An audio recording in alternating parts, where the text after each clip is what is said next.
If you want to be super successful, have a big impact, be able to handle bigger projects and bigger responsibilities, you have to be able to muster the courage to disagree, even with people who have more years of experience than you or who have a bigger title than you.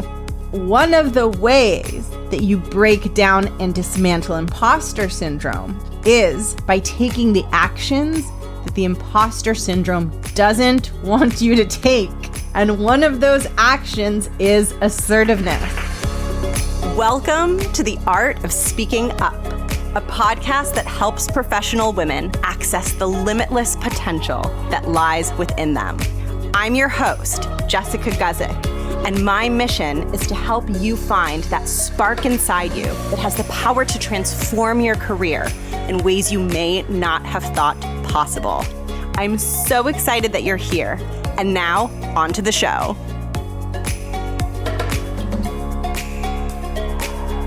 Hello, everyone. Welcome to the podcast. Thank you so much for tuning in.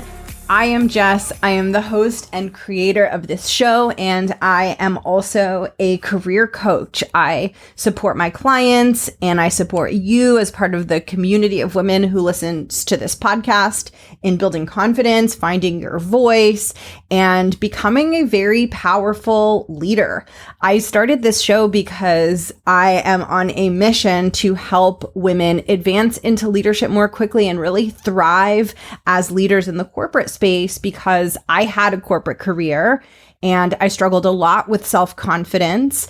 And even though I got to a point in my corporate career where I was like super successful and actually felt quite confident about myself and my capabilities, I felt like resources that were out there for ambitious professional women in the corporate space who wanted to advance, who wanted to become leaders, who wanted to have a strong voice in the room.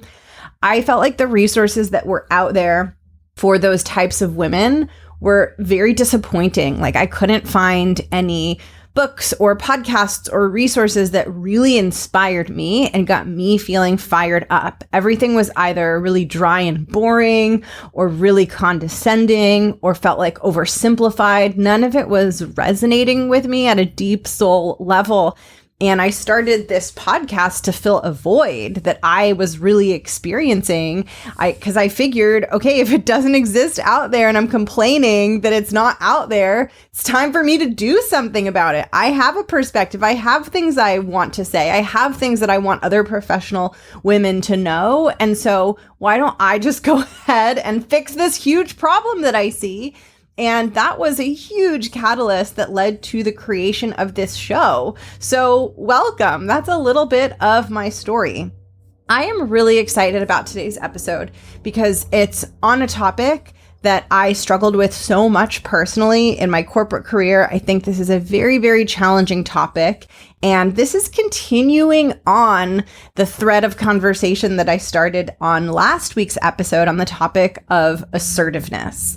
And today's episode is about a particular type of assertiveness because that word can mean so many different things. And today's episode is about the type of assertiveness that requires you to disagree and to voice disagreement, to voice an opinion that is different from maybe your boss or maybe someone who has more experience than you or who's a leader at your company. That can be really intimidating. It can be really difficult.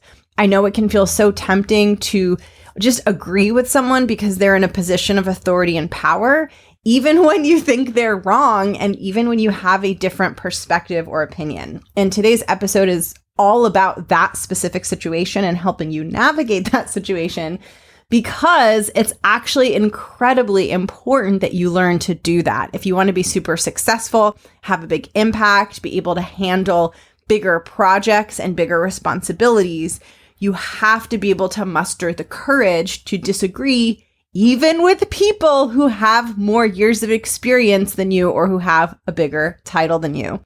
And that's what today's episode is about. I wanted to start, before I go into any of the teachings or the how-tos, by just normalizing the fact that disagreeing can feel terrifying, it can feel hard, and if it feels very sticky for you and very, very difficult, you are definitely not alone. And I also want to reassure you that it's a muscle that you can build. Just because something feels very, very hard to do right now doesn't mean that you can't slowly, baby step by baby step, venture out of your comfort zone, try it out. Maybe you fumble a little, maybe you fall on your face 1 or 2 times, but if you stick with it, you can learn to do this. One of the first pieces of critical feedback that I got when I was in my 9-to-5 career was that I wasn't assertive enough, and because of that, people didn't really see me as any sort of leader or authority or expert in the room. And this was so hard for me because I was masking all of my insecurities and all of my imposter syndrome and fears about my own competence. I was masking them by putting on a mask of agreeability and likability. I didn't realize this at the time. I just thought that I was being like a good citizen, a good Samaritan. I thought that I was just like showing up and doing quote unquote good by never disagreeing, by always agreeing with everyone. But what was really happening, and you might relate to this too, what was really happening with me at a deeper level is that I felt so uncomfortable in my own skin and with myself that I was having a thought process, largely unconscious. I didn't even know I was having this thought process, but I was. And I was thinking, I'm not very good at my job, but I need to make sure that these people don't find that out. And I need to make sure that they like me, because the more they like me, the less likely they're going to find out that I'm not so good at this stuff and kick me out of here. So I'm going to be really nice to them, and I'm going to agree with everything they say so that they like me, so that I can protect myself. And I want to normalize that this is a really, really human thing to do. And I also want to help you see that imposter syndrome is intimately related to assertiveness. When you experience a lot of imposter syndrome, it makes assertiveness feel really, really scary, because you might fall into the pattern I fell into, which is that you want to hide behind likability so that everyone likes you, and you don't want to rock the boat, because then people might start to notice you. And what if you share something wrong? It's like you're taking this risk. And if you have imposter syndrome and you're like, well, I'm not very good at my job and people are going to like find me out and then get rid of me, you don't want to rock the boat. That's the last thing that you want to do. And so it's so important to realize that these two things are connected to one another, and also to realize that one of the ways that you break down and dismantle imposter syndrome is by taking the actions that the imposter syndrome doesn't want you to take. And one of those actions is assertiveness. I can guarantee you, feel very strongly about this, that if you regularly exercise your assertiveness muscle, and you do it even when it's uncomfortable, and even when that scared imposter syndrome-y voice in your head is like, don't disagree, just hide so they don't notice you. When you take action anyway, and you do it repeatedly and consistently, the imposter syndrome will shrink and your confidence in yourself will grow. So it is so important to realize that if you are in this pattern of the imposter syndrome's keeping you quiet and keeping you from being assertive, you got to break the pattern somewhere. So you either got to shift the mindset behind the imposter syndrome, or shift the actions that are reinforcing the imposter syndrome. And by shifting the actions and being assertive, even when the imposter syndrome says, no, don't do it, what happens is you assert yourself, you disagree, you use your voice, and then you start to see what BS the imposter syndrome was, because it was telling you to keep quiet because that would be a disaster. But then you start speaking up and asserting yourself and taking up space, and you see that people want to hear from you and that your contributions are really helpful. And then you start to get onto that voice in your head and you're like, oh, maybe it's BS. Like maybe I actually am good at what I do. Maybe I do have something to say. Maybe I do have something to share here. So I share this with you, one, to normalize that this stuff is hard, and two, to incentivize you to make you want to do hard things, because those hard things help grow your confidence and help you see that you really do have what it takes to succeed and have an incredible impact in your role. Now, what I'm going to be walking you through today is one of the things that was most helpful for me in learning to disagree and become more assertive, which is how I viewed and thought about myself in the room. The more that you view yourself and think about yourself as a leader, the more compelled you feel to disagree and be assertive and share what's true for you, because you see yourself as having a responsibility to share that perspective and information with people around you so that your work and your project can get to the best possible outcome. As soon as I started to realize that and adopt that mindset, assertiveness started to get easier for me, smoother for me, and it didn't feel so bad.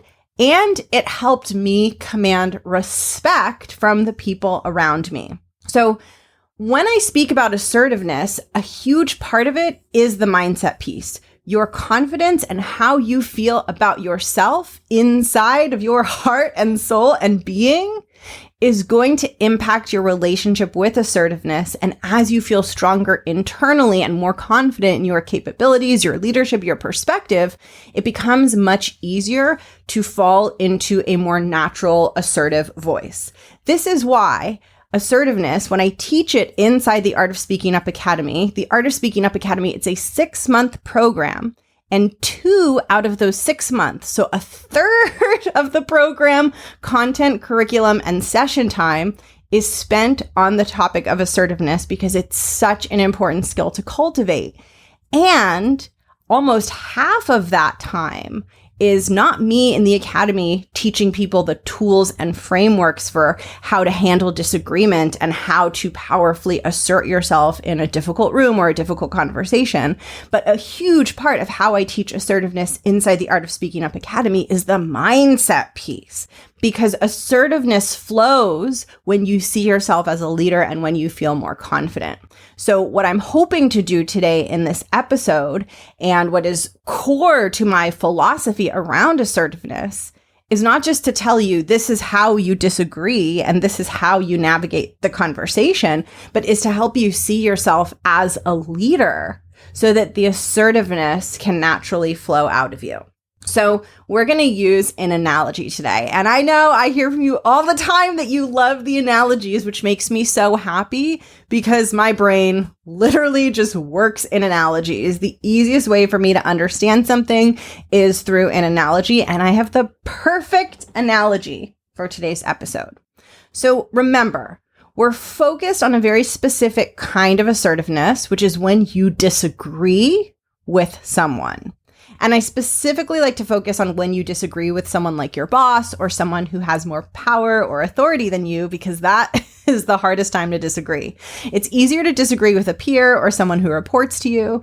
It's much harder to disagree upwards, and it's a very important skill to develop as you flourish into a leader.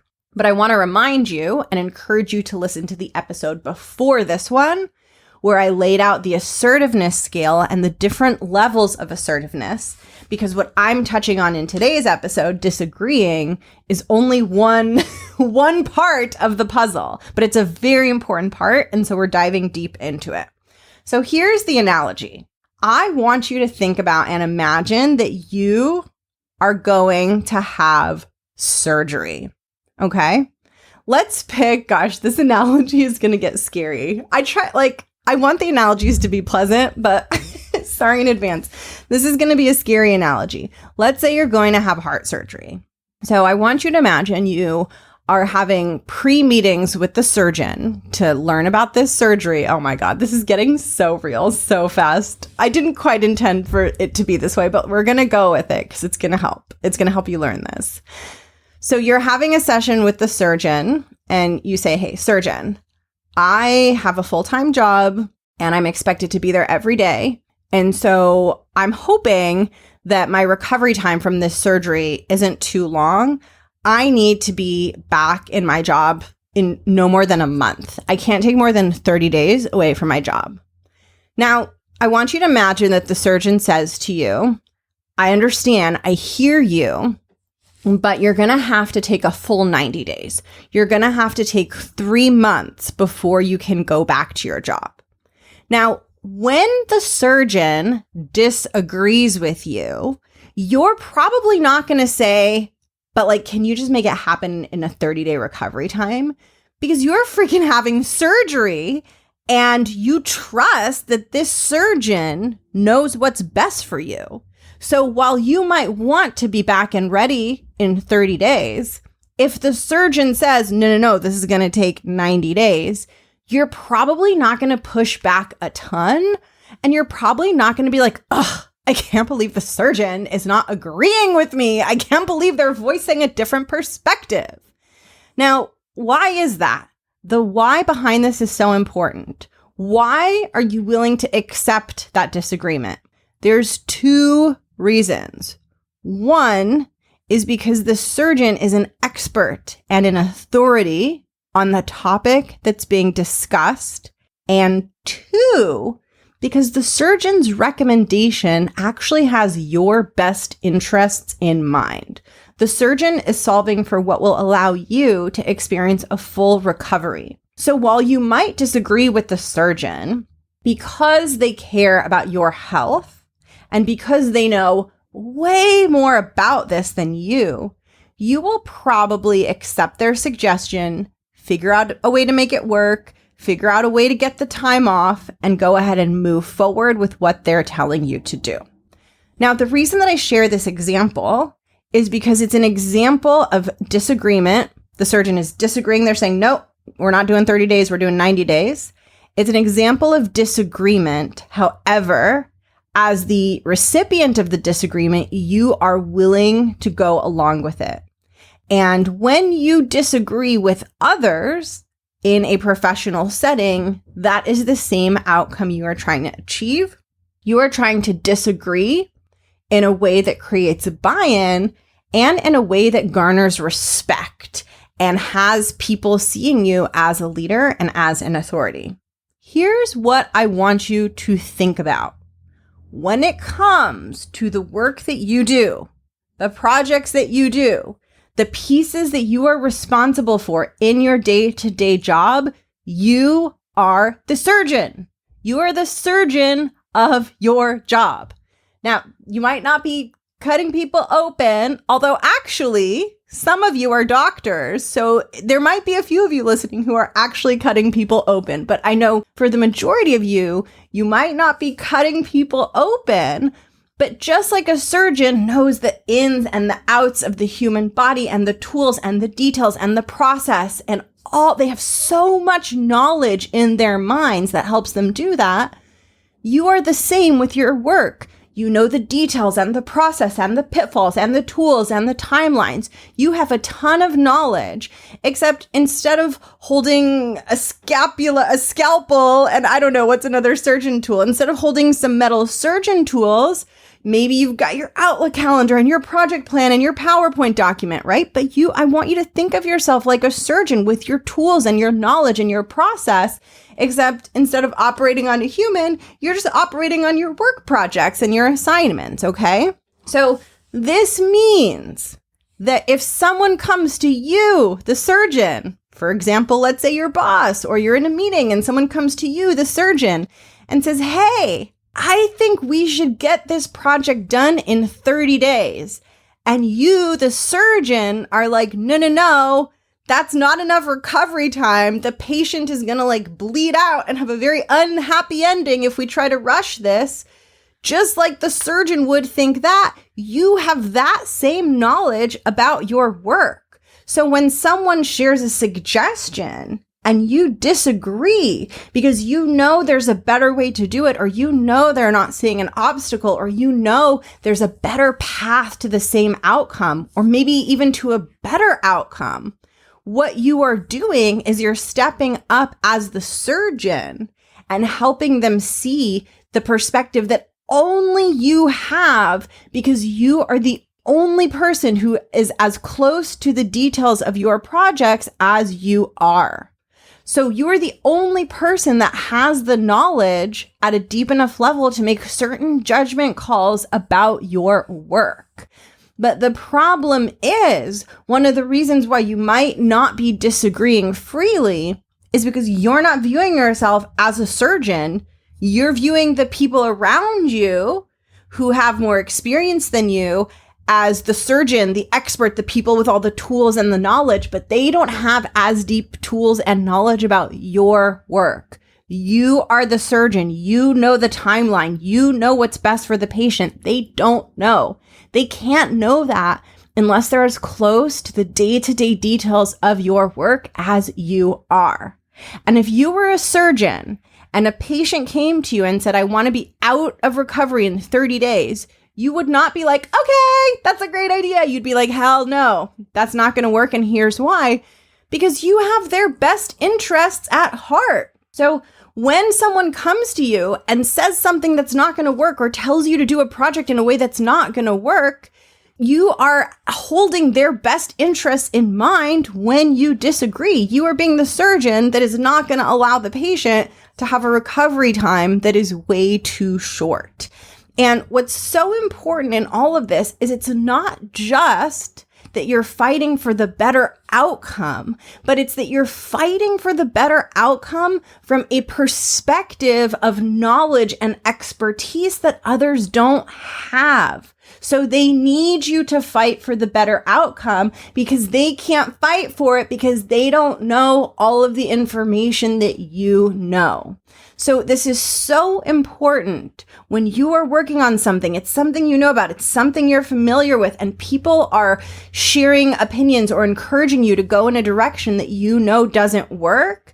You don't want to be the surgeon that's like, okay, we can do it in 30 days because that's not good for anyone. It's not good for you. It's not good for them. It's not good for the project. You want to be the surgeon who's like, look, I'm an expert in this. I have a bunch of knowledge. I know all of these things that you don't know. And let me tell you why it's better to allow a full 90 days for this part of the execution. So what I want to share with you today is this idea that disagreeing is in service of your projects and your outcomes almost all of the time.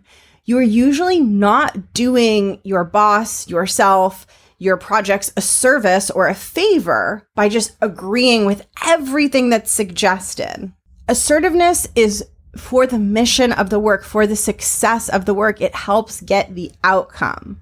Now, the other piece to this is you trusting yourself and you seeing yourself as the surgeon, because all of this falls apart if someone says we should do it in 30 days and you have a thought and you're like 90 days is better. But it all falls apart if then in your head you go, oh my God, I don't know. Maybe they're right. They've been here longer. Maybe it's 30 days. Maybe 90 is too long because I go too slow and I don't know. So if I say 90, but what if it really was 30, but I'm thinking it's 90 and now I'm not sure. If you indulge all of that spinning, you can't show up as the professional surgeon who's like, listen, here's why this needs to be 90 days. So part of this means trusting yourself enough to see yourself as an authority and trust that your perspective is high quality and useful. That's the first step.